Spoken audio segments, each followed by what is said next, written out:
Welcome back to the A-List podcast with Allison and Alex. I'm over here, Alex. I'm over here. I'm Allison. Actually, you're the only one that is here. Well, Say again. say that again. I was gonna say I'm the only one that you're seeing, but also if you're listening to this, then that doesn't matter.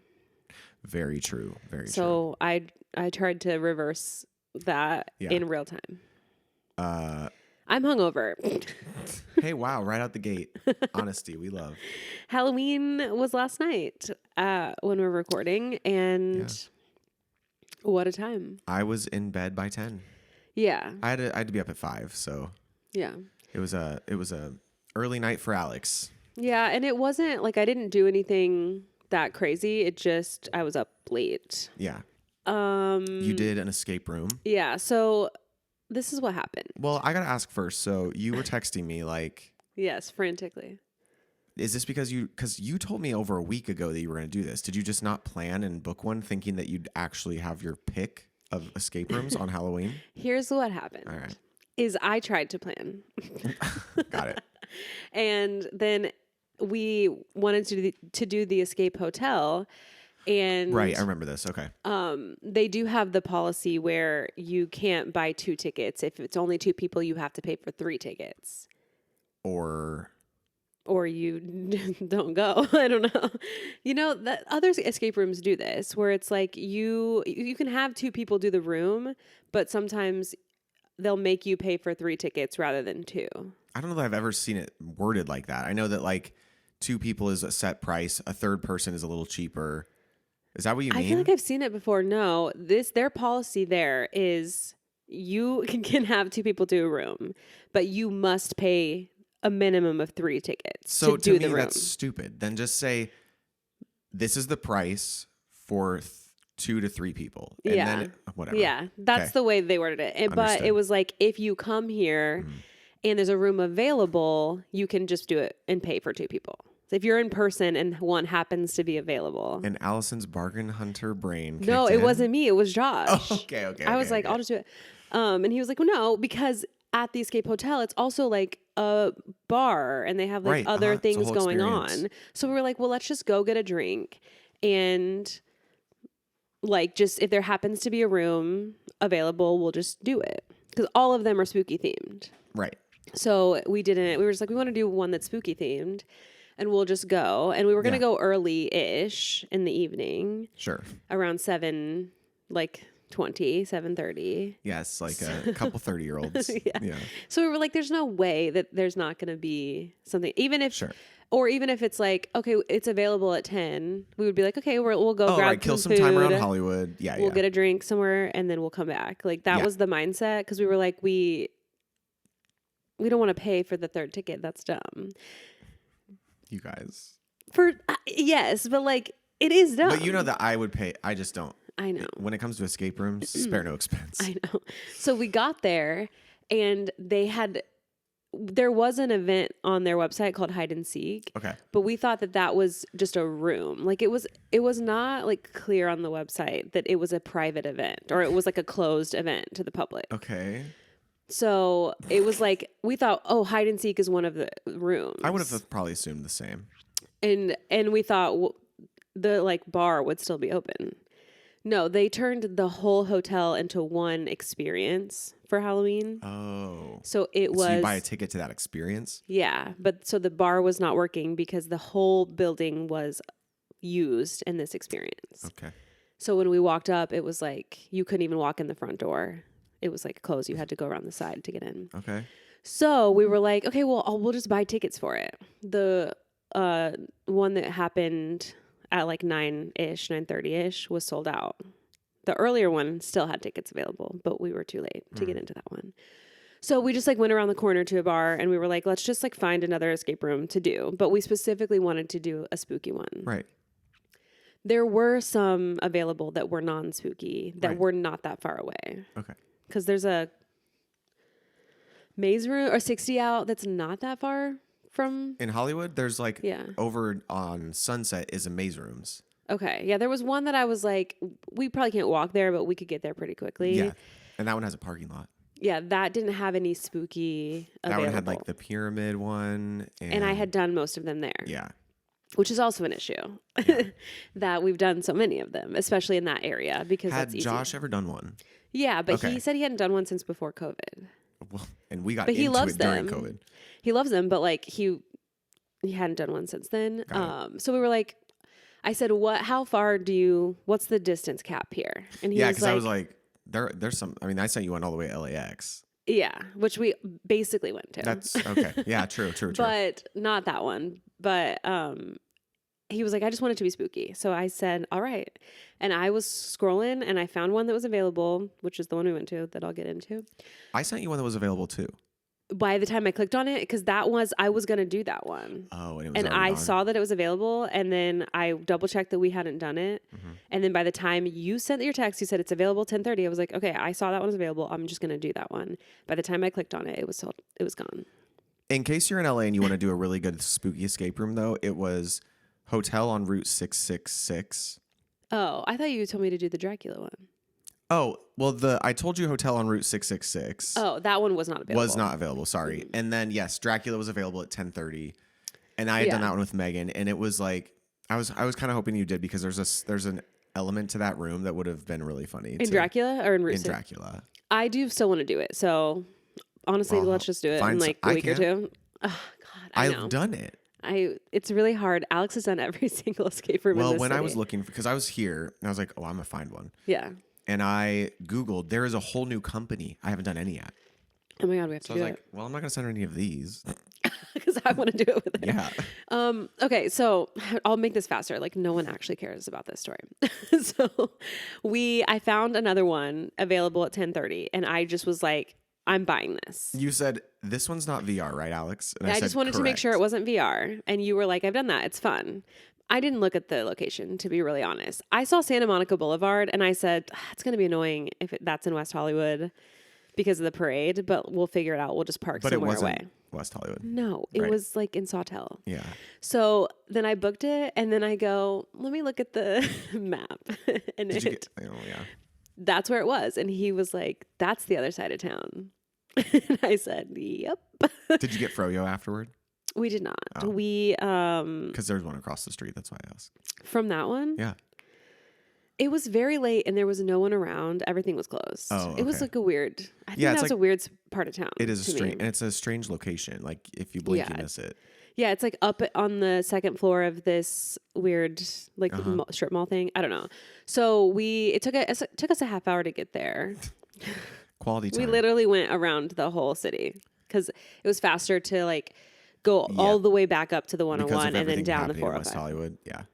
Anyway, so we get there, and this was a really fun room, but you were right. I am just rusty, and he hadn't done one in 5 years. And it's a hard rating, isn't it? It is. Yeah, the escape rate was like 46%. Yeah. We did pretty well. We just were slow at things. Like once we got it, we were like figuring it out. We had only used 2 hints, which we should have just used more. But what I didn't like is that he wasn't giving us regular updates on time. He literally just waited until we had 20 minutes left and was like, you have 20 minutes left.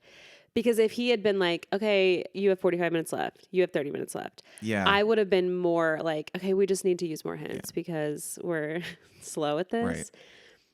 I think my issue with the room was that there were some things that were like actually crazy to do. Like, I don't want to give so much away, but it's a zombie theme room, by the way, you guys.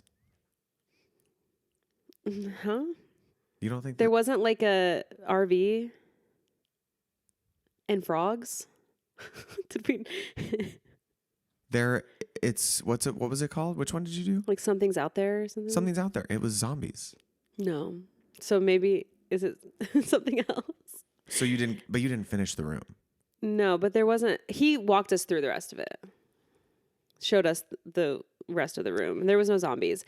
It was like an RV, and there was like a guy, axe murderer, trying to get us. And you had to like turn on the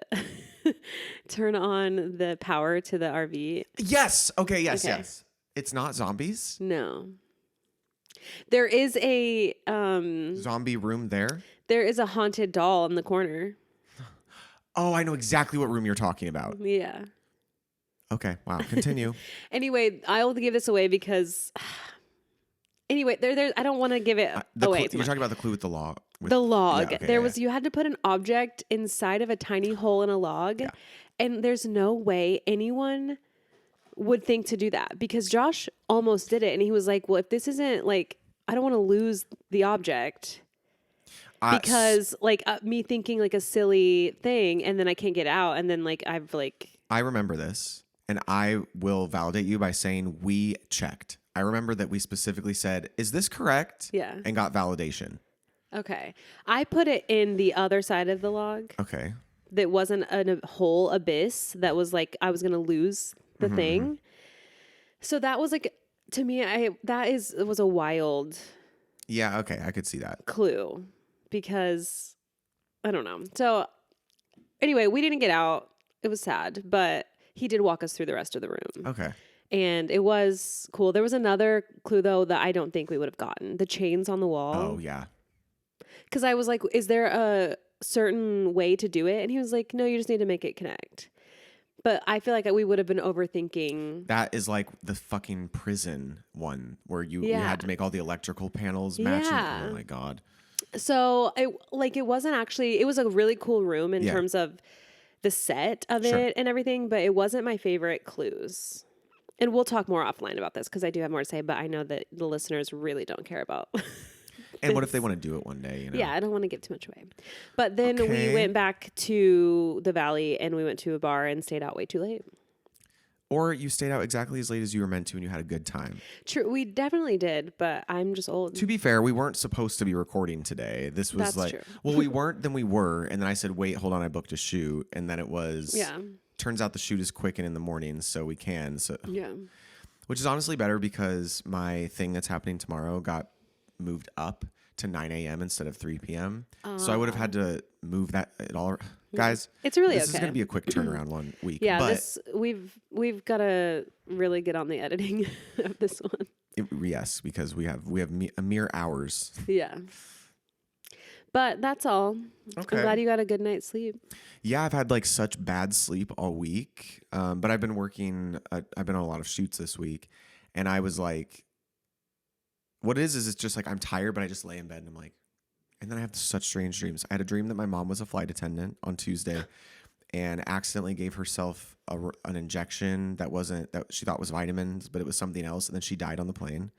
Oh my gosh. Then on Wednesday, I had a nightmare that I was adrift at sea in a storm, and then woke up drenched in sweat. Oh my gosh. Pretty sure I died. And then last night, I had a dream that maybe you just fell in the ocean. Maybe I had a dream last night that I was on a road trip with my dad, and he could not make any decisions on like what routes to take, and I was like so frustrated with him. Yeah. But I was in bed by 10 p.m. My alarm went off at 5, and I shot out of bed and was just like, okay. Wow. Yeah. That's good. And the shoots today are, it's been a really great week of shoots, and I will say like the first day was easy, and I was helping our friend Karina.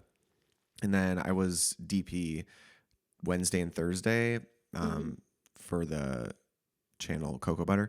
And the first one was 3 contestants, like each made their version, like their Thanksgiving dinner. And then they all tried each other's and gave it a rating. Mm-hmm. So like I got to have some bomb ass Thanksgiving food on Wednesday. Yum. And then yesterday's was 3 grandmothers tasting each other's famous apple pie. When I tell you these apple pies were otherworldly. Wow. And it was grandma's on set, and it's for Christmas. And you know that butter. Oh my God. No butter spared. And I'm not going to spoil who won because like they don't know who wins. They just give their scores, they film their stuff, and the producer does all the tallying. So I know who won, and it's the one I would have chosen. Nice. Like they were all so good, and then today was, if you guys watched the BuzzFeed puppy interviews, I got to do one of those today. With, I don't think I can say who it is yet because it won't be out, but she was lovely compared to the last time I worked with her. Yeah. Well, you really can't say much about the last time you worked with this person. Right. And no, I can't. But my experience with her last time was like, she did not give an F about anyone in the room but her. Maybe she's grown up. Well, we're the same age. But No, that was literally 10 years ago.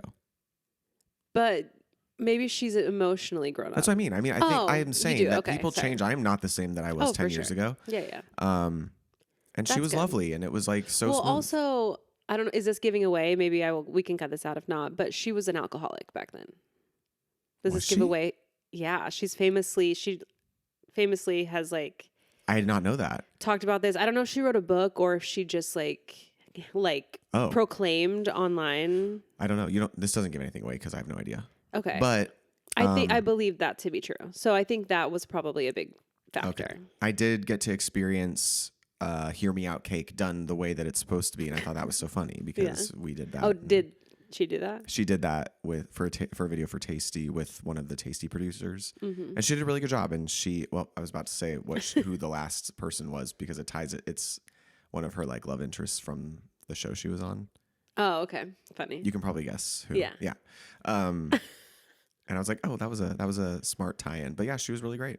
Wow. Well, whenever that comes out, we'll tell you who it is. Yeah. I guess. Yeah.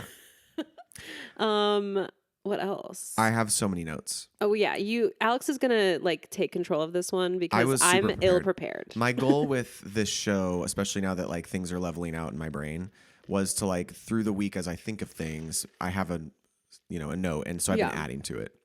Yeah. And this week is pretty stacked.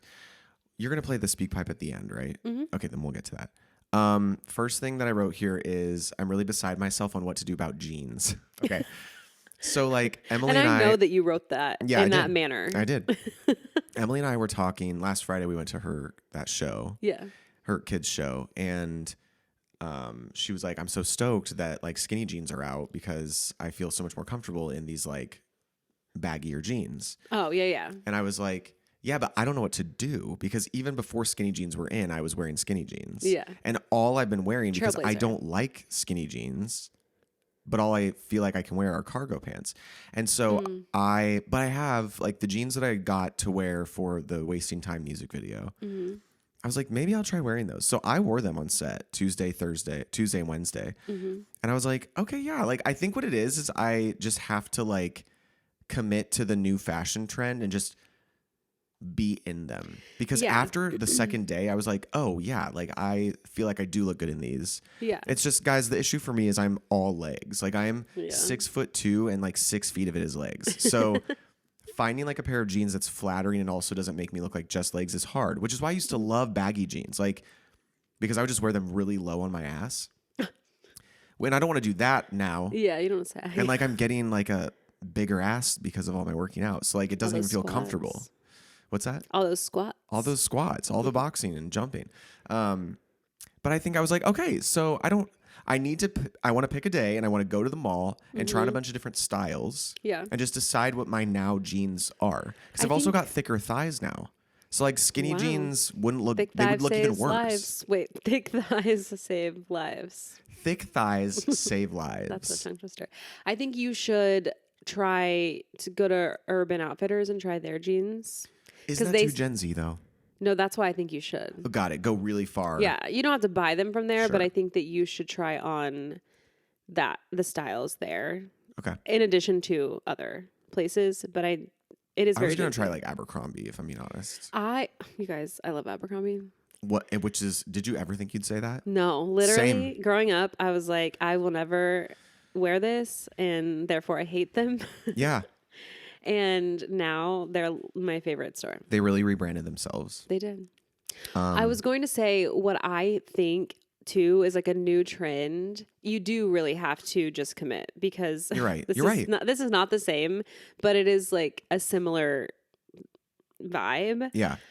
I used to not fill in my eyebrows, and I thought when I tried it, I was like, "You look insane." And I was just like, I can't get over my face. It looks crazy, like that I have like filled them in like that.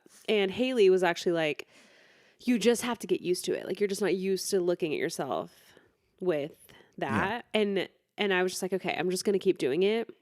And that truly is what happened. I just got used to it. And now I can't imagine not filling in my eyebrows. We were on set yesterday talking about the trend of eyebrows and like because the style of the 90s is coming back, are we also going to get the thin eyebrow again? No.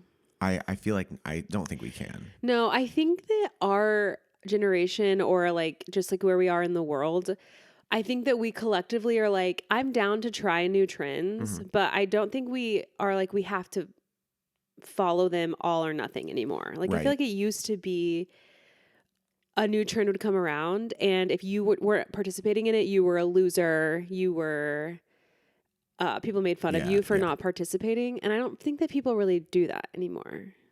Do you I feel hope that not. way? I don't know that. I think there's like, I think thin eyebrows never worked, but it was just like you said, people just were like, okay, well, Kate Moss is doing it. Yeah, it's the cool So thing, so I have to participate. Yeah. And now I feel like we utilize so many fashion trends from all decades now. Yeah. And things have cycled in our lifetime, have cycled around. Like we were a part of the Y2K trend when we were children. It's circled back to be cool again. Yes, to an extent. And so we're just like, yeah, I'll participate in what I think looks good on me. Yeah. But I'm not going to force myself to wear a low-rise jean now. Sure. If I don't feel comfortable or if I don't think it looks good on me, just because other people are bringing it back around. Right. And maybe that's just our age. Maybe high schoolers feel the same thing that we felt, that feel a pressure to wear it. Yeah. Or they're not cool. And now that we're just in our 30s, we're like, no, I'm going to wear what I want to wear. And it might be cool. Or I'm still going to wear skinny jeans if it makes sense for if you. it calls for it. Like so if Emily I need to wear a knee-high boot. That's what Emily like, said. She's like, skinny jeans and heels and skinny jeans and boots still look great. Really good. Yeah. But I'm not opposed to wearing a baggy pant. Right. If that's what as a gay man, I have to follow the trends a little more specifically, I feel like. You do, but you're kind of a trailblazing kind of guy. Like you If you're about to talk about the vests again. No. I'm saying I feel like you are someone who I feel like is not afraid to try something new. Well, thank you. I think I'm more like if I don't feel good in it, even if it is a trend, I won't do it because then it's like I feel like you can just see it on my face that I'm like uncomfortable. Yeah, but I feel like you will step out and try like a crazy trend. Sure. Or maybe you saw someone in a magazine or on a picture like this and you're like, I want to emulate that. Yeah. And you don't know whether it's a trend or not. You're just like, that is a cool look that I want to wear. Yeah. And well, thanks. I don't know. I think we'll see. I'm like, I feel like I'm still like, I examined when I was thinking about jeans. I was like, am I still into crop tops and box tees? And I was like, yes, that is still... It looks really good on your torso because you said your torso is shorter. Right. So you are embracing it rather than trying to fight it. Because it looks odd when I try to... Like when you were wearing long... The swoop front, swoop back shirts. Yeah. Something was off. And I realized it's like, well, that's not my body shape. That's why it looks off. Like people with long torsos look better in these things because it's... part of the natural shape. So when I was like, nah, just wear like my regular jeans and... But I don't think that you can really wear like a high-waisted. Like someone like, how tall is Harry Styles? I don't know. He's definitely not your height. And I have those high-waisted bell bottoms that I wore when we went to Empire Strips Back. Though. Those, they don't go up to my belly button. They're would just be like bad. They're more of a mid-rise, would you say? Okay. But because they're bell bottoms, they just give that appearance. Like I really like the look of a guy wearing a high-waisted... like tuxedo pant or something like that. Cummerbund. Yeah, but I do think you have to be kind of a shorter agreed. Like average height guy rather than a tall guy. Just my legs are just so long. It just makes them longer. And my feet are so big. So like I just look like a long-legged person wearing skis. It's crazy. Yeah. I have a couple more things that I'm thinking about and then we'll get into pop culture. The other thing I'm thinking about is I had this thought after dodgeball. Oh yeah, I guess dodgeball. Real quick. You guys haven't heard from us now for 2 games. Oh, because of when we were correct. Because recording. When we recorded the previous Tuesday. We have won both games, and we crushed, are now really. Crushed, and we are now in first place. We are. We won last night. 2 nights ago. 2 nights ago, we won 8-0. Well, 9-0. It's okay. And then the week before, 11-1. Oh my God, I forgot. Yeah. Yeah, we're kind of incredible. We are. Are they going to make us be in the other league if we play again? Well, we can't play again.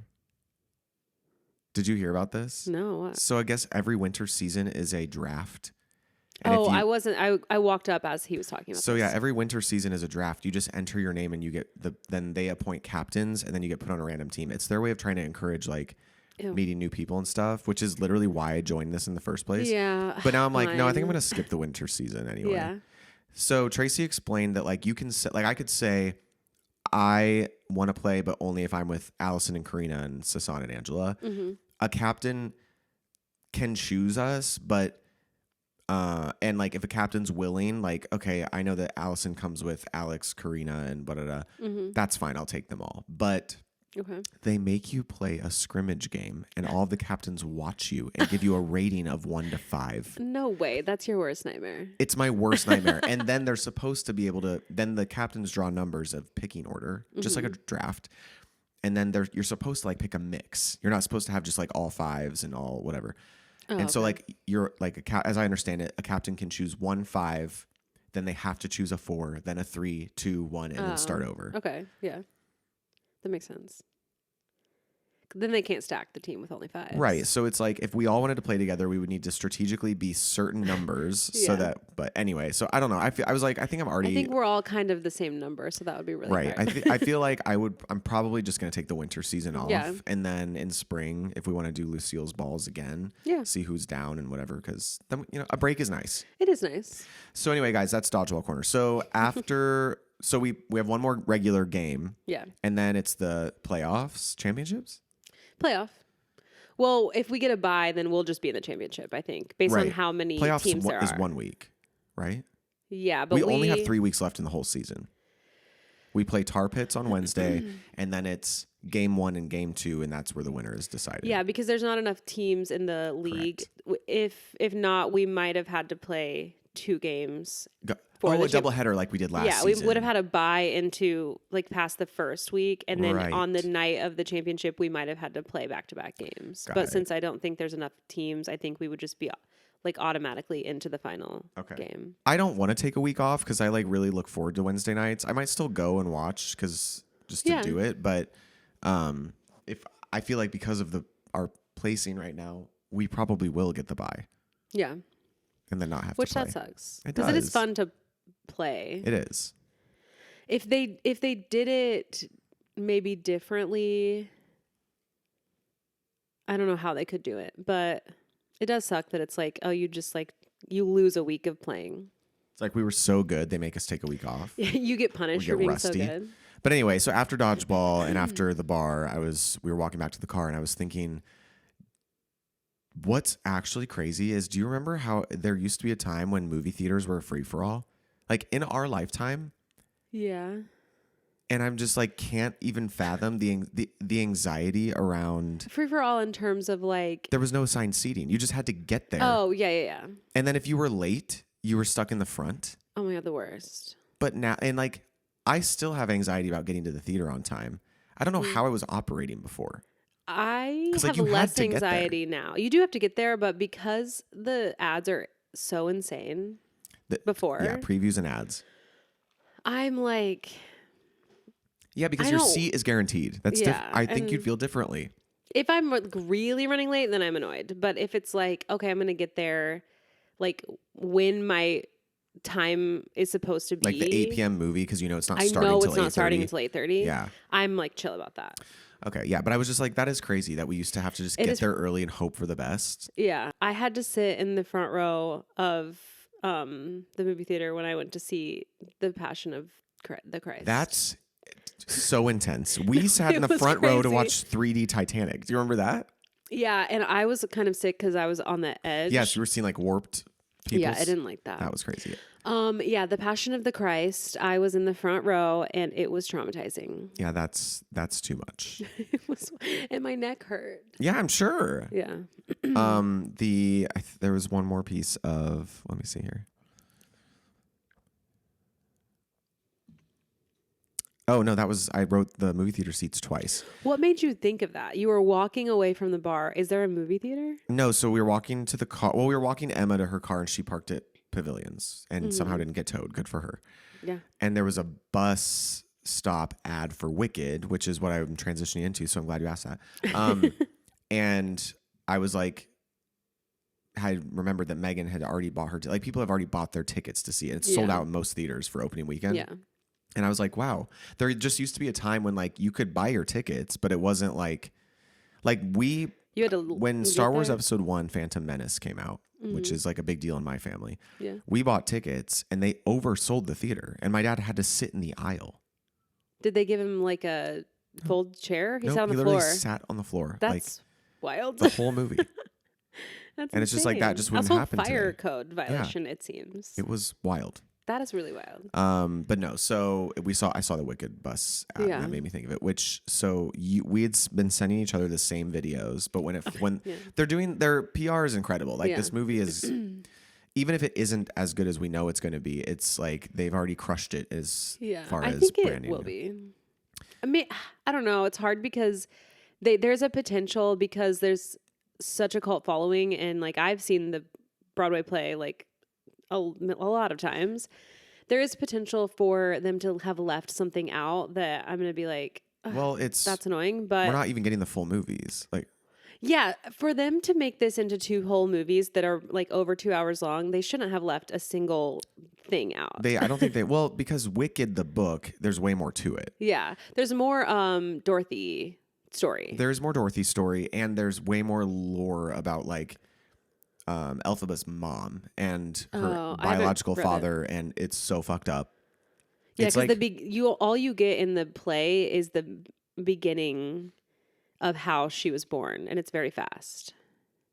Yeah, like the snake oil salesman that gives her mom a potion. Yeah, it's like really so that's not. Fast. So her mom is like anyway. The book is wild and really crazy, and like her dad has 2 penises, and it's like what? No, dead ass. Oh, and there's like group sex, and it's like really scandalous. And you know the big dragon that's like above the stage always, and it. So that's part of the book. It's like it never is really explained, but it's like this traveling like cult like circus thing comes into town, and it's like part of that experience. And also Nessa Rose in the book, she can walk, she has no arms. Because her mom is so scared that she's going to have another green baby, she takes another potion to not have a green baby. Okay. And instead has an armless baby. And then the man that is supposedly Nessa Rose's father is killed by the Munchkins in Munchkinland. Like, it's dark. Oh. I'm sure that stuff's not going to be in the movie. But there is way more story of, like, them at school and stuff. So I feel like that's what they're doing. They're giving us, like, more story, not necessarily less songs or more songs. Yeah. And it's like... in my opinion, the chunk of like the best songs are in Act 1. So like we're not getting For Good. We're not getting As Long As You're Mine. We're not getting. I think some of the bad songs though are also in Act 1. Something Bad. Something Bad. Yeah, and the song that the snake oil salesman sings, it's like very boring. Yeah. So we'll see. But we're getting like Popular and Defying Gravity and like the For Good or Loathing, Dancing Through Life. Like we're getting the big numbers. Good. Yeah, I feel like I'm not going to be able to see it until after Thanksgiving, like after I get home from Thanksgiving, and I'm stressed about that. Why? I don't know. Just like I'll be so far behind.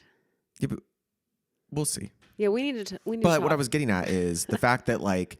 They're releasing all these, like, they're giving us new content. Oh, yeah. And showing like, us... now we know that these ladies and gentlemen sang live. Fully live. Like, I know because we know production that, like, that's not what we're not getting just the live version. It's a mix. For sure. But, like, the fact that they are even doing that is just, like... yeah. And they released some video of them singing live on set, and it is incredible.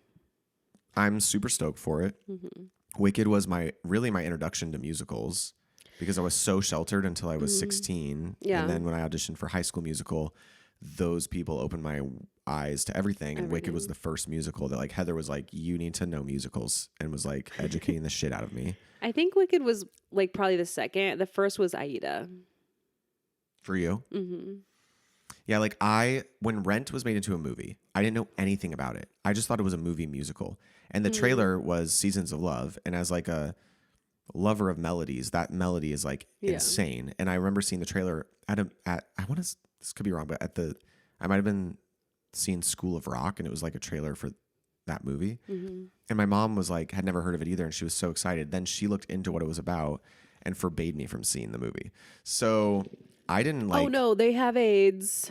Yeah, there's gay people and a drag queen. Yeah, instead of it just like being. Yeah. So then I was like, oh fuck. So I almost got into musicals with Rent, but then it was delayed, and then it was Legally Blonde and Wicked. Those were my introductions to musicals. Fun. Yeah. Other than like classics, because my parents were into like the classic musicals. Yeah. And I saw Annie on Broadway, and not Broadway, the tour. Oh yeah, yeah. Yeah, I do think mine was Aida. Well, okay. I guess I heard music from before that because my sister was in show choir. Okay. So when I was in middle school, I heard like Les Mis songs and stuff, but I didn't know the context. I think the first show I watched was Aida. I think it was at Reagan's birthday, maybe like my freshman year of high school. We watched the bootleg. Oh, nice. And Heather Headley from Fort Wayne was in it, so that was exciting. Heather Headley from my town. From your town. And then I think probably Wicked was next because we did a lot of Wicked in high school show. Oh God, one of my favorite, I told Allison this, one of my favorite things to like go down a rabbit hole like once a year is watching show choirs from like 2007 to 2010 doing Defying Gravity, because it is atrocious. The girls that really try to hit that note. There was a school, I want to say it was Indiana, that was like really, the girl was not an amazing singer, but they gave her a lift, and it was like, that was fun. it was pretty cool. It was cool, yeah. And at the time we were like, wow. Yeah. But no, like go down the rabbit hole of watching people attempt Defying Gravity in show choir. It's like wild. Yeah. Okay, so the other thing I want to talk about real quick is I went to Emily's show last weekend, right? Which is like, for those of you who remember Emily on the show and our friend, she teaches at like an arts school here in LA. So it's like some of her students are actors and like working. One of her graduates from a couple of years ago was on tour with Beyonce as one of her dancers. Like these are star children. Yeah. So I went to see it's called Burroughs on Broadway. And I went to see this show where it was just like basically like a Broadway performance. So it's an hour and a half intermission, and then an hour and a half of just like the most outstanding children ever singing Broadway musical numbers. And the entire second act, by the way, was like a condensed version of the musical Chess. Have you ever seen Chess or heard of Chess? I've heard of it. I haven't seen it. Incredible. Now I really want to see it. Anyway, the first act, like, can't even tell you how many times I cried. They did like a High School Musical medley, which was like, wow, like take me right back to 2007, you guys. Yeah. But oh no. we were in like a reserved seating section. And so the kids, there's so many kids, right? And they like built out the stage, and then there were a lot of parts where the kids were like in the audience. I would say maybe 10 times I am this close to a poor child directly in front of me having to dance and sing. And I'm always the with worst. a spotlight on them, and I'm like turned sideways awkwardly, like trying.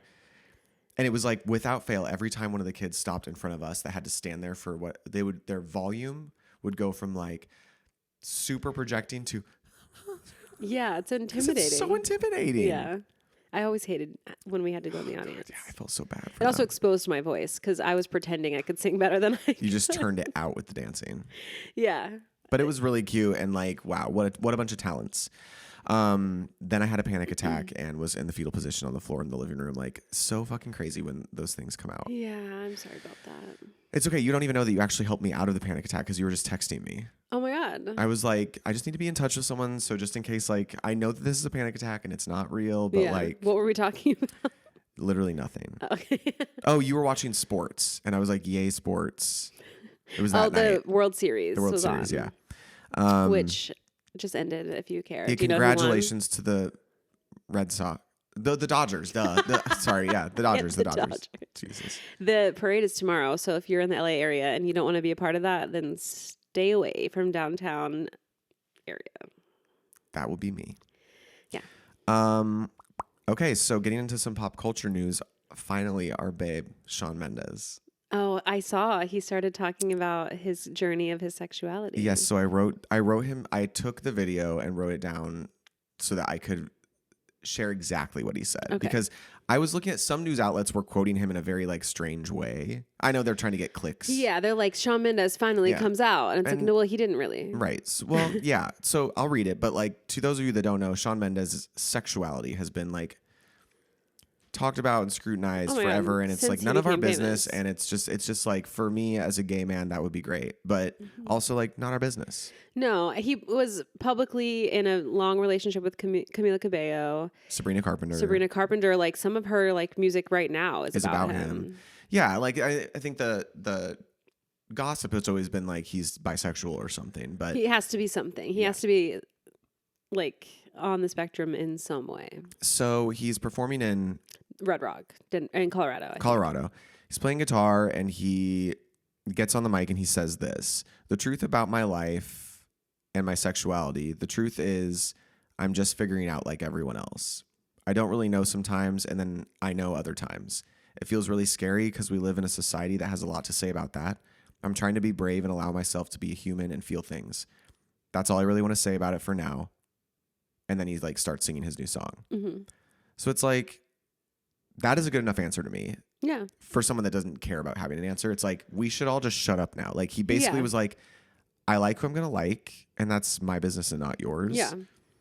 But like the gay community is oh my God, they were like, we've been known. Yeah. And like if he needs to take the time, because some people do have to go through those stages in order to come to the to gain the ability to just be like, I'm gay. Correct. Some people really mean what he says. Like he's also Gen Z, and he's also like a part of the younger generation. Is he Gen Z? No. Is he millennial? I'm pretty sure will you look it up? But I'm pretty sure he's got to be like 28 or 29. Is that not Gen Z? No, I think Gen Z right now, the oldest Gen Zer is like 26. He's 26. Oh. Born in 1998. Okay, so he is a elder Gen Zer. Elder Z. Yeah. Okay. I do think the younger generations in general, starting with Gen Z, I feel like we may have talked about this before, but they are just way more fluid. Mm-hmm. And I think that more people probably feel the same way they feel, but in the older generations, you had to put the label on it. You have to put a title to it. And that's fine. Like if someone needs a label to feel like themselves, then that's totally okay. Yeah. But I think like the younger generation is also embracing the like, it's fluid to me. Like this year I might date a woman. Next year I might date a man, and I might be with that person for 10 years. And I, would have no interest in anyone else. And then 15 years from now, I might date a trans person. I might date like whatever. And I think that is confusing to some people who are in the camp of like, you must tell me what your label is. Yeah. And I think that it's very valid for him to be like, some days I know, some days I don't. Yeah. And like, that's fine. Like I reserve the right to change my mind at any point in time. But some people can't take that. Right. For what it is, because so many gay men just want him to be gay because he's a beautiful man. Yeah. So it's like, yeah, sure. If you want to have a shot, right, then you need him to be, what aligns with you. But I feel bad for him because it has been his whole career since the moment he went viral. Yep, sweet it Canadian was like boy. This boy is gay, and no one stopped talking about it. Yeah. So, but I'm proud of him for speaking in the way, like when he felt ready and what he said, and that he was, he said it in the way he wanted to say it in an environment that was like controlled by him. Yeah. It wasn't like an interview. It was a show. Yeah. Which he's probably wanted to do that so many times and just probably stopped himself. And so excited for him. Yeah. And I love that. The last little bit I have here is because we delayed this, we got to see Heidi Klum's Halloween outfit. I didn't. You didn't? No. Okay, so she went on, it was a partnership with Amazon. Okay. And so she was on Amazon Live for the entire process of getting it put on until like people were trying to guess what it was. You need to look it up. Should I look it up? Do you want me to tell you? Yeah, tell me. So first of all, she's the prosthetics, it looked like she was doing another like worm. Okay. She's E.T., but her face is in the neck of E.T., so it's huge. Oh. Look this up. Okay. It's really epic. Oh, whoa. I don't know who the other one person is. Does it say? Wait. Oh, okay. There's like some weird photos that were not it. That's wild. Yeah, how tall is that? I don't know, but has to be like someone 8 feet else tall. was also dressed as it. Does it say who it is? She was dressed as the E.T. wearing the wig. Yeah, with the hat. But there's a regular like E.T. Tom Collins. Okay, I don't know who that is. I've never seen that name before. But yeah, pretty epic. And I don't know how it was like how the mechanisms were, but she could like make the mouth move and stuff. But her face was in the neck. That seems like insufferable. Imagine not being to escape. Well, that's how I felt with her dressed as the worm. That was fucking nuts. All of it. Because, you know, like people talk about how when what's his face was the Grinch? Jim Carrey. Jim Carrey. Yeah. How he got trained by like Navy SEALs in being able to sit there for that long to get the makeup and prosthetics on. No, I never heard that. Because it was like torture, basically. Like people who are trained in dealing with torture trained him on being able to sit there for that many hours and get that stuff put on because he had to be so still. And I just like can't imagine. It's like John Rhys Davies in Lord of the Rings playing the character Gimli. He had so many face prosthetics and he was allergic. So every night when they would take it off, he would just be covered in a rash. That's really bad. And you can't take stuff like that. You cannot just like rip it off. You have to take it off with spirit gum. Alcohol. Is it called spirit gum? Spirit gum is a adhesive. That's the adhesive. Yeah. But yeah, like you can't just rip that shit off. No, because it will like rip your skin off. Yeah. So you have to like meticulously take it off with alcohol and rub the latex down so you can take it off. So it's not like getting in it takes hours. Being in it is insufferable. And then you still have at least an hour to get out of it. Getting your face out of whatever it is. I honestly would never. No. I mean, if I was getting paid a lot of money to be in a movie, I would do it. But sure. I wouldn't willingly do it. Do you want to do the speak pipe? Let's do the speak pipe, yeah. Hi, this is Victoria. I was just wondering if y'all had listened to Call Her Daddy this past week with Bethany Joy Lenz, or if you've heard about her situation or maybe even read her book. She's from One Tree Hill, but I was listening to it and just thinking I really want to hear what Allison and Alex would have to say. I want to hear your take on the whole situation. She was in a religious cult for like 10 years. And yeah, I thought it would be interesting to hear y'all's thoughts on it, especially Alex, because of his really strict religious upbringing. And yeah, I just want to hear what y'all have to say. I love listening to your podcast every week. Have a good week. Okay. Thank you, Victoria. Yes, thank you. I didn't make it all the way through, but Alex did. So he's, again, going to lead this conversation and I will jump in. But so first of all, I've listened to Alex's podcast a couple times, for specific people, but I'm not like an avid Call Her Daddy listener. And then I listened to this episode and now I've just not stopped listening. So first of all, I've never seen One Tree Hill, not a single episode in my whole entire life. I was not a Warner WB kid. Except for Gilmore Girls, and that was only because my cousin had them on DVD, and also Rebecca Charlene, and I would watch with our friends Brittany and Adrienne. But that's one for Rebecca Charlene. But other than that, I was not watching anything on the WB. I mean, I did, but I did not watch One Tree Hill. So I had to look her up, and she's a familiar face. I'm like, okay, I get it. But so for those of you that don't know, her background is she was raised pretty similarly to me in the evangelical Western Christian way of being raised, and then came out to LA and started going to a Bible study. And then in this Bible study, it just progressed. And the way she explained it was so dead on to how these things happen. And this is why I would have been so susceptible to a cult and probably still could, because it's a slow burn. Yeah. She goes to Bible studies. She starts to build a community. She starts trusting these people. And then they start putting these tiny little ideas into your head. And it's just then all of a sudden you're alienating your parents. And it's just like, Yeah. whatever. But the name of the cult is Big House Family.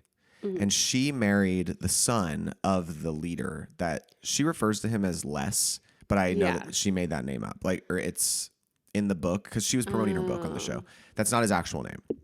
But you can look up her husband that she was married to. It's easy to figure out who it is. Yeah. And she was in this thing for the entirety of One Tree Hill, which kept her relationships at arm's length in the show. She had a child with this man, and he was abusive. Oh, I didn't get to that part. Yeah, he was abusive. And she really gets into the nitty gritty of it. And then it was through therapy that she, and like implementing boundaries, that she realized that this may have been a cult. And then her therapist was finally like, are we ready to call this a cult now? And she was like, oh wow, yeah. Even though, like she said, her dad was telling her you're in a cult for so long. And so did like one of the cast members, but she was like, I just wrote it off and she's like, I just got so used to saying, I hate when people say that. It's not a cult. We're just a family. Like she was like, and I really relate to this. She's like, she would be like, you don't understand what it's like when you choose your family. And this is a chosen family. And like we choose each other and we support each other. But like by the end of One Tree Hill, they had taken $3 million from her. Oh my God. I mean, she had nothing. She was like, I didn't realize how much money they had taken from me because she was married to the leader's son. In like tithing, or just like they were like, you need to pay your dues. As soon as she got married to this guy, she signed him into her bank account, and he was just controlling the finances. So back to the, why are people calling this a cult thing? I feel like it's hard when it is a religious group that is not a new religion. Like, you know, like some cult leaders, like they're like, I'm starting a new denomination. I'm starting a new, and maybe that's what this is. That is what this is. But from what I heard, I feel like it is easy because she did come from, you know, a church. She was a church going kid, and it was like a lot of church, not just like me that was like, oh, we go most Sundays. Some Sundays we don't go. C&E. Yeah, like I don't go. Christmas and Easter Christians. That's what. I mean, we were more than that, but it wasn't like if we miss a week, it's not crazy, and like I'm not spending every weeknight there, type of vibe.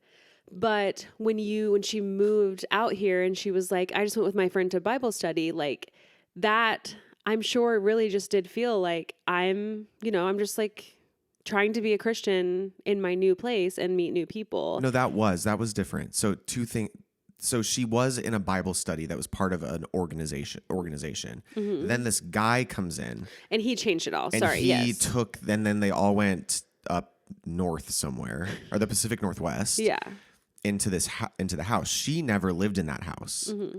But it started innocently as this thing. Yeah. This outlet that then was taken over by someone, and he had his own followers. And she was like, he came in as a minister without a current job. And she was like, we were all like so excited to be able to give this person this outlet to share what's on his heart. And then he just like over time. Yeah.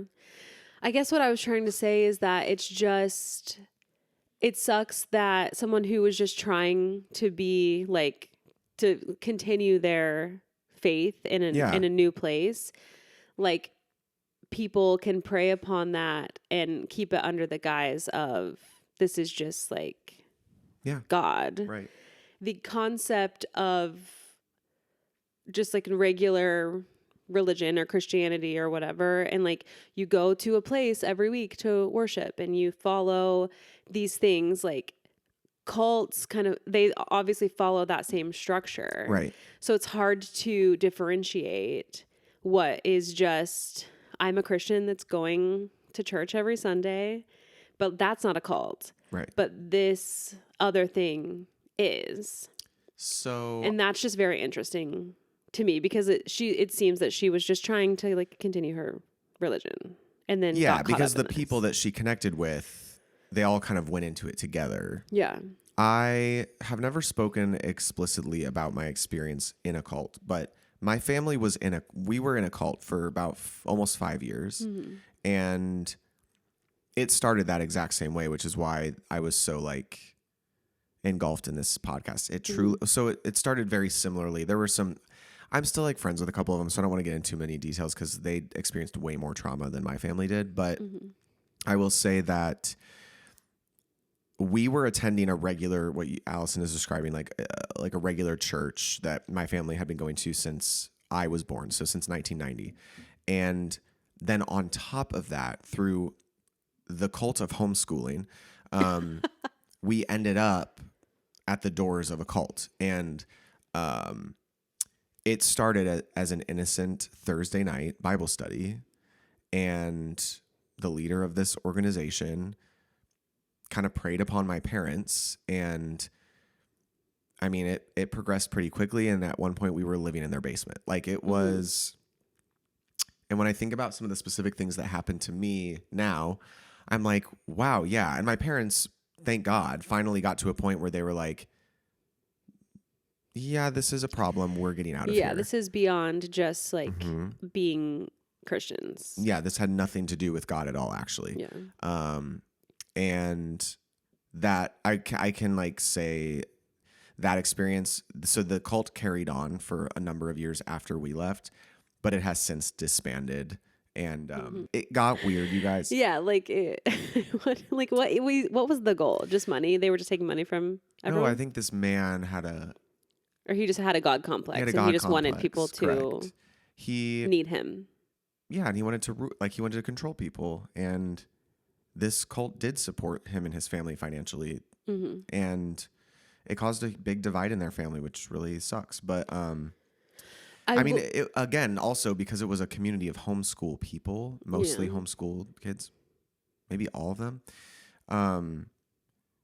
It was also like help for my mom. Like she was like, there's now, and then, we would all the kids would be hanging out while the parents were all in the basement, like being taught who knows what.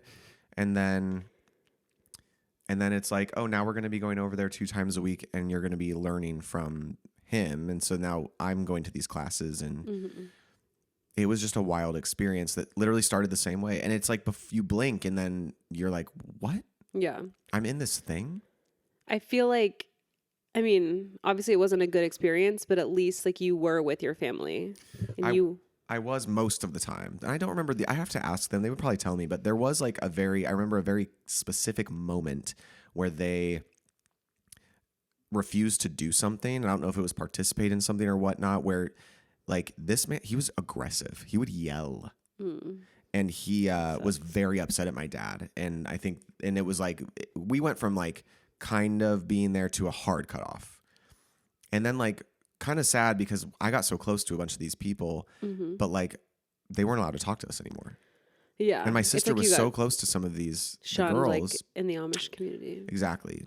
Now again, since then, like, and people getting out of it, this is why I have a couple, distant but close people, and we have been in touch over Instagram and Facebook and stuff. So yeah, who were able to get out of it. But so since I didn't get to the end of the podcast, when her therapist was like, can we call this, or is it safe to call this a cult now? And she was like, how did she get out?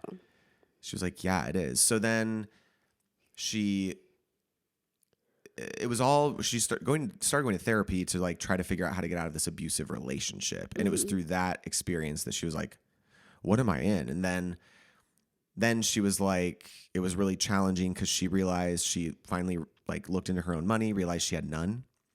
And then it was a custody battle with the man she was divorcing over the child. And then these people that she was like, were her family, were showing up with him, ignoring her to get the child to like exchange for visitations. And she was like, it was just so on and then off.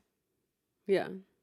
And so, yeah, she was like, she said it's taken her a number of years and she didn't think she'd ever talk about it, which is why writing a book was a big deal. I think she goes by Joy now. Maybe that was her like. Yeah, I noticed that Alex kept calling her Joy. Yeah. But, yeah, she spoke very candidly about like how she doesn't really have relationships with the cast members, because she was like, I was so in it during the scenes, but then as soon as we would cut, I would go back to my chair and just sit there. And yeah, she was like, so she's hopeful that she'll be like, she wants to have conversations one day, but when you're that young, I would think that hopefully that she reached out to them, they would hear her out because like I'm sure they would. it's not her fault. Yeah, she had nothing bad to say about anyone either. And I feel like she must have been a very easy cast member to get along with. It was just like... Yeah. What do you think, like, how does someone avoid this? Because like when you move to a new place and you want to be...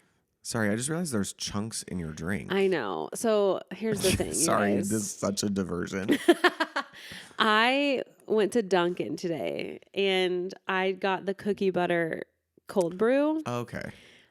And they put the cold foam is cookie butter cold foam. And then they put these like cookie sprinkles on top. Oh, it looks like oatmeal from here. I don't, if I were to get it again, I would say I don't want those. Got it. Okay. Because it was just on top, but then once it started mixing in, it all came to the bottom. Yeah. And I don't love. Okay. Sorry. So sorry. Yeah. If someone like moves to LA and they don't have any friends here and they are like, I want to make friends. I'm going to, I'm just going to go do things. Yeah. And they find themselves in a situation like this, like say the exact same situation. Someone moves here, they're religious, they don't have a church here, they don't have whatever. They meet someone maybe, at the gym and they're like, oh yeah, like I go to Bible study on this day. Like, do you want to come with me sometime? Like you can meet some people. And it's innocent like that. And because this person just wants to like find a church to be a part of. Right. How does someone like not get into the cult? Like how do you identify and then like say no? I guess so. Like I did that. Like my parents, one of the stipulations of them agreeing for me to move out here was that they wouldn't leave LA until you found a church. I found a church home. So maybe it's a little different, but I went to church religiously out here for 3 years every Sunday. So like I would have definitely fallen into it again, I think, because even then I was still like, after getting out of the cult, wasn't recognizing it for that. I was so hurt by the fact that these people that I thought were my friends weren't talking to us anymore. And, families, especially in the Midwest, like don't talk. You don't talk about your feels. I would have, that's why I joke about it, but it's like, no, I definitely, if Scientology hadn't been labeled as something scary, definitely would have joined that. Definitely would have been there. I don't have the money to join it, so. Yeah, I'm not rich enough to join. I don't know. I guess I think. Is Scientology a cult or a religion? I guess it's labeled a religion because they. What is it its own religion? Yeah. Okay. I don't know. I'm kind of hesitant. I think it depends on the person, but like, I think if you're seeking it out, like she even says, like, she's like, I was lonely as a child. Like I wanted and craved community and connection with people. And then here's this, like those kinds of things, Bible studies and whatnot. It's about the congregation of it all. It's food. Everyone, it's like it's listening. Like you get to talk and people listen to you, and then they will like have nice things to say and pray for you. Like it feels good. So like, I don't know. I think like if you're seeking it out, then I think that you're a pretty good. You're a pretty good target for a cult. I think as soon as like there's a level of grounding to where like no one should be trying to manipulate you into thinking a certain way. Like true. If it's just like, a Christian church, or I mean, I'm just saying that because that's what I know. Like say you're coming out here and you're going to church, like there are red flags that would come up. Like sure, it's practice to tithe if you can. Yeah. But no one should be, if you don't have the money to tithe, it's not like the olden days. Like if you don't have money, a church shouldn't be making you feel badly about it. They shouldn't be tracking you down. They shouldn't be trying to manipulate you emotionally to feel bad enough that you need to go sell something in order to bring them the money. I feel like once you can hopefully recognize like this is not a normal thing. Like me going to church to like, be closer to God or to like, learn parables and stuff like that. Like that is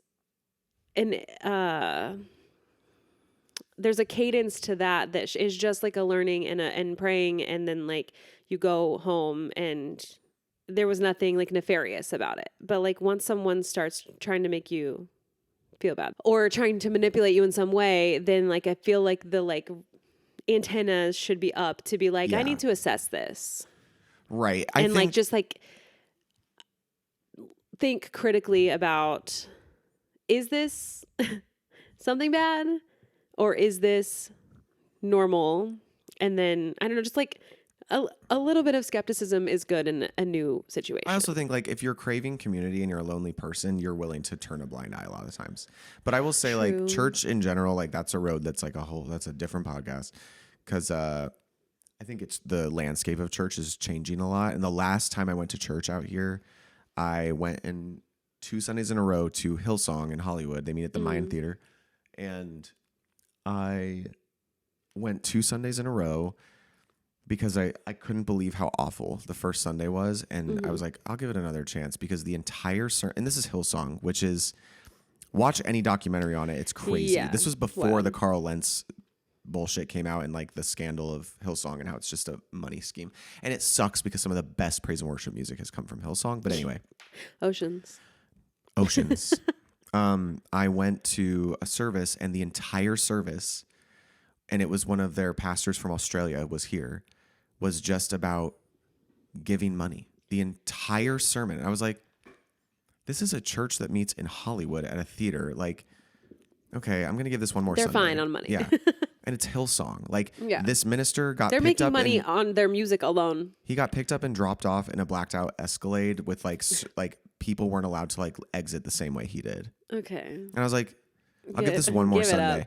The next Sunday was Father's Day. And I'm sitting there in like the balcony. They're auctioning off gift baskets for Father's Day. No. And then I was like, okay, when's the sermon happening? There's 20 minutes left in the service. A minister comes up. And like the song service of Hillsong is great. Yeah. And you know, it's a show. There's fog, there's lights. It's a full on concert. And then he comes up and then preaches about tithing again. And I was just like, and this is how I know church out here is not for me. Yeah. It's just all that's understandably, like churches are not they have to get money in some way. That's understandable, but that's not the point of church. I mean, they were auctioning off gift baskets. Wild. It's just that and the other one in Hollywood. Oh, Mosaic. Mosaic's hilarious to me because if you're ever driving down Hollywood Boulevard, when you turn on, what is it? What's that street right there? Santa Monica? It's the one before Santa Monica. Hollywood and Fairfax. No, it's the corner that the church is on. I can see it. Those 2 billboards. Yeah. And they're like, it's like, no way. I've actually been to Mosaic a couple times before I moved here. I went a couple times with Caleb. Yeah. And Cameron and Haley. And it's a similar thing. It's mostly songs and music. It's mostly people who are very talented singers. Yeah, because their billboards are literally advertising their singers. Great worship. Crazy. Like it's like the music is fire. Yeah. And then it's like a little bit of a sermon or whatever. That one, I didn't go to any where they were just asking for money. But it wasn't like anything that meat. Yeah. It's very surface and flashy. Yeah. And like, look, I get that it feels good because the church I went to for the longest time out here, I would divide my time between 2 churches, one that Megan went to, and then the one that my parents and I found. And 2 of my teachers that the school I was going to ended up being like on the band at that church. Coincidentally, I didn't pick the church because and like that one meets at a high school in Van Nuys. And like for a long time, I loved that. And because of the song service, it's just like, yeah, feels good. It does feel good. And it's like, that's fine. Like if it's, a music heavy sermon, it's fine. It's just when they are preaching about nothing and just asking for money. And I will say, like is icky. That church that I went to for a while, every time tithing would come around, which was every Sunday, it always is, past the offering plate, their speech was always the same. And it was like, if you're a visitor and if you're here with us checking this out, we do not want your money. This is not for you. This is how our church family helps keep the lights on, kind of a thing. Yeah. And I was like, yeah, that I can get on board with. Yeah. And like, that both of us have, it's like religion in our lives has been a journey. Yeah, it's a roller coaster. And we're not like a religious podcast, like a religious podcast in terms of we don't talk about religion. Like we talk about pop culture. We try to keep it off the table. Yeah. So I'm not trying to get into that, but I am like, that concept is what it should be. It's like, okay, here's the part in the service where we're going to send around the bucket. Yeah. And if you can give, we would love for you to. And if we can't, don't. Right. Like and if that, you need, take some out. Just kidding. Imagine. That feels right. But there's a lot of churches that they might do tithing in a okay way, but they also might be preaching totally hatred in some way. And like, I'm not saying I'm behind that. I'm just saying I'm pro give or not. Yeah. But I understand that churches need to get money in some way because they are not a for-profit business. And to tie this all back into Bethany Joy Lenz. Yes. I understand because I relate to the way she feels. It is like the best parts about a cult and a church are the fact that it's community and you feel good because people like they want you to be there. And for anyone that has abandonment issues or just like craves community and not being alone, it's like a beautiful thing. And that is ultimately, again, why I always joke that I'm so susceptible to it because like, I'm trying to live in the woods with all my friends and never wear clothes again. And that's essentially a cult. Right. But I would you not rebrand it. Yeah, I don't want to lead anything. I just want to like, except maybe like a game night. You want everyone to have equal democracy. Yes. You just want and to be naked. You can come and go on your own accord, but like clothing is not allowed because we are our most vulnerable. There we go. Leave your clothes at the door. Can I just tell you, I'm never going to be in the woods with no clothes on. Because there's of all too many the bugs? bugs. I knew it. What? You and bugs, who cares? I'm never going to really be anywhere with no clothes on, but especially not the woods. Not while you're currently Allison Floria backup booty for the fitness marshal. Well, that too, but... Think of the OnlyFans page that our woods commune could have. Just like we live could be stream raking cameras. Just naked. It's out. I can't do firewood. that, but if you want to be naked, I support you. But you should be wary of ticks. Sure, maybe I'll wear like, I don't know, like a jock strap or something just to protect. You can still get a tick somewhere with that. Listen, I grew up, I be getting ticks all over my body and who cares? Scary. I used to like also swim under my grandparents' dock and I would come out with like leeches all over my hands. Ew. Just pour some salt on them. Hate that. You probably liked those blood-sucking leeches. Yeah, you like to see them. No, I actually was terrified of it, but it didn't stop me. I'm still going to go under the dock. It would stop me. It's fun to scare your cousins from under the dock. So fun. Well, Anyway, Victoria, thank you for sending that in. I don't know if we answered any of your questions. She wanted our take on it. I think we gave our take. Okay. So just quickly, November 4th birthdays. Not to bring this name up when it hasn't been brought up yet, but Diddy. His birthday is November 4th. Crazy. I was going to bring up Diddy because I was listening to Alex's podcast and Aubrey O'Day, who's obviously had a lot to say. But I was like, I'll just talk to you about it offline. We don't have to talk about Diddy today, but happy birthday, Diddy. No. Not happy birthday. What's the opposite? You should rue the day you were born. Yeah. Matthew McConaughey. All right. Oh, sorry. Diddy's 55. And Matthew McConaughey is also 55. All right. All right. There's a lot of people I don't know. Jeff Probst, 63. Wow. He doesn't look 63 to me. Does he? I think compared to like season 1, yeah. Oh, for sure. But he looks pretty good. I mean, doing Survivor for 91 years, like it's... 91. It'll catch up to you. Kathy Griffin is 64. Okay. Bethany Frankel's 54. Okay.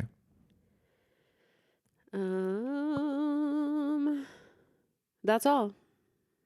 Okay. So interesting mix of people. Yeah, it is. Are we still in Libra season? Season? Don't know. I'm not going to look it up, so I'm just going to hope that it's right. And if it's your birthday, happy birthday to you. Oh, Stanley. Okay. Well, you feel good? I feel great. Me and my chunky coffee. We'll see you next week, as will Alex. But I just wanted to show you the chunky coffee again. That's me.